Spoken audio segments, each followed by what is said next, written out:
क्या बात है तिवारी जी, इतनी खूबसूरत रात, ठंडी ठंडी हवा चल रही है और आप जैसे बुजुर्ग का साथ।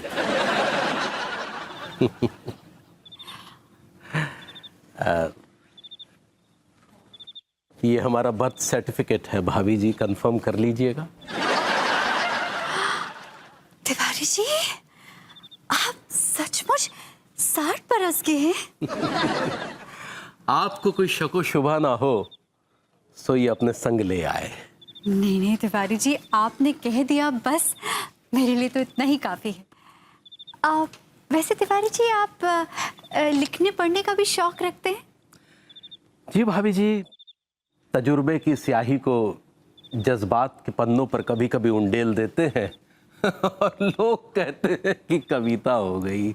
वाह वाह वाह, क्या कहा है तिवारी जी, आपने क्या कहा है। यानी कि आपको लिखने पढ़ने का शौक भी है। जी भाभी जी। एक तो बुजुर्ग, ऊपर से लिखने पढ़ने का शौक, ये तो सोने पे सुहागा हो गया। अगर तिवारी जी आपकी कोई नज्म या कविता आप मुझे सुना पाए तो मेरी खुशनसीबी होगी। जी जी भाभी जी, बिल्कुल, क्यों नहीं। भाभी जी, एक छोटी सी नज्म है ये मेरी। इरशाद इरशाद कहिए। जिसका उन्वान है चांद पे पेंट।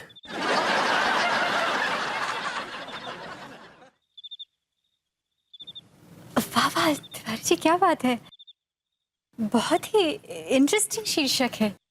तो अर्ज किया है इरशाद। कि कल रात मैंने चांद को काले बादलों के पेंट से काला कर दिया।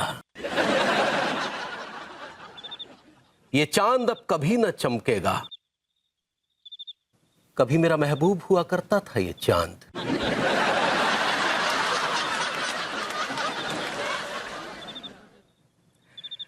अक्सर मैंने रोज रात को चांद की लालटेन हाथ में लिए जामुन के पेड़ की डाल पर बैठकर जामुन खाया करता था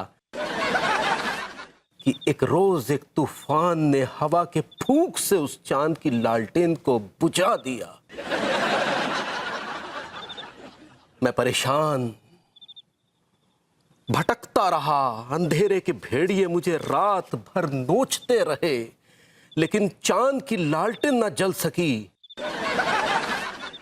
और जब तूफान शांत हुआ तो चांद आसमान से मुझे मुंह चिढ़ा रहा था।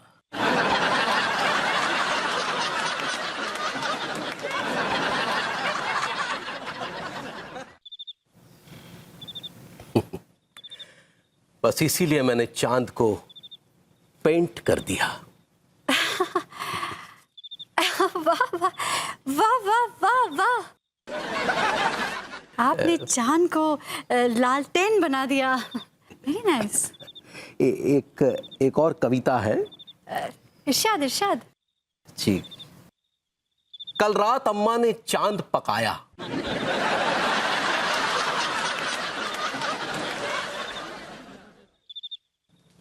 क्या बात है, वेरी नाइस। कल रात अम्मा ने चांद पकाया, सूरज की भट्टी पर मोटे मोटे रोट सेके। मैंने चांद का टुकड़ा रोटी पर रखकर आंगन में लगे नीम के पेड़ के नीचे बैठकर खाया। मां ने चांद तीखा बनाया था, लेकिन चांद खस्सी बकरे सा लजीज था।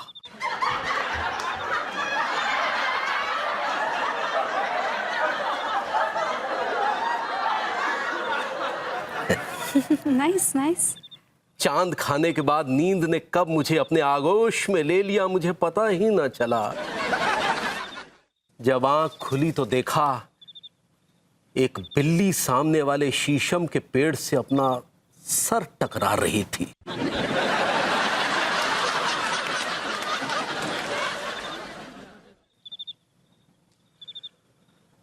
सुना कि पड़ोस के कुछ कुत्तों ने बिल्ली को छेड़ा था।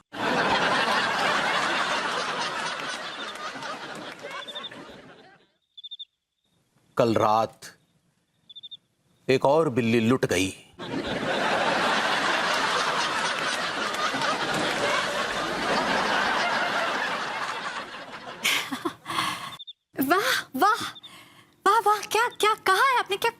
कहा है आपने। वाह वाह वाह इरशाद तिवारी जी, बहुत खूब बहुत जी खूब। भाभी जी। बस यही जिंदगी के कुछ तजुर्बे हैं भाभी जी। हाँ क्या बात है तिवारी जी, आपने काफी तजुर्बे लिए हैं लाइफ में। जी। जी जी। अच्छा तिवारी जी, मैं अब चलती हूँ फिर। जी। जी सुनिए भाभी जी, जी जी कहिए। ये जो फूलों की बेलें हैं, ये दरअसल फूलों की बेलें नहीं हैं, ये अरबी की आयतें हैं। इन्हें रात में देखा कीजिए, दिन में नजर नहीं आती। तिवारी जी, वो दिन में तो मैं ग्रूमिंग क्लासेस चली जाती हूँ ना, इसलिए। और ये जो चांद है, इसे रात में देखा कीजिए, ये दिन में नजर नहीं आता।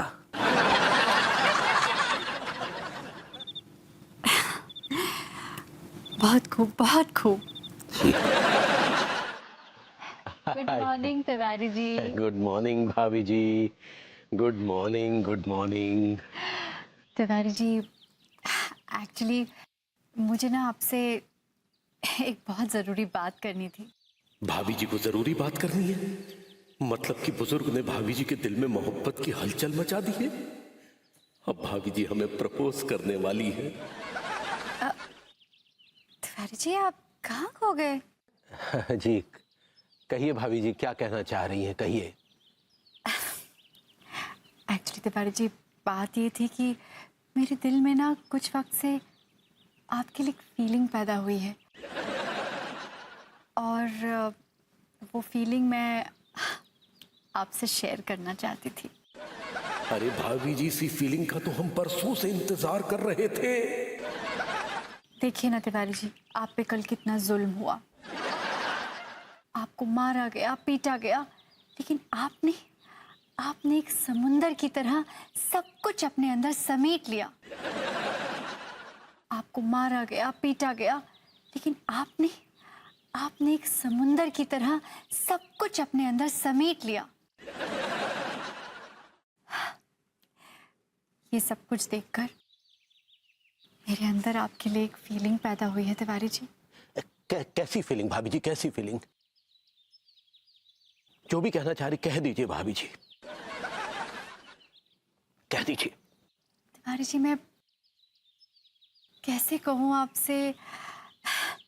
हाँ हाँ बोलिए भाभी जी, बोलिए बोलिए तिवारी जी, तिवारी जी, बोलिए। तिवारी जी, आप में मुझे अपने पापा नजर आते हैं। तिवारी जी, जब भी मैं आपसे आजकल बात करती हूँ ना, तो मुझे ऐसा लगता है कि मैं अपने पापा से बात कर रही हूँ। पापा, पापा क्या हुआ? पापा, पापा आप ठीक तो है ना? पापा प्लीज सुनिए ना। पापा।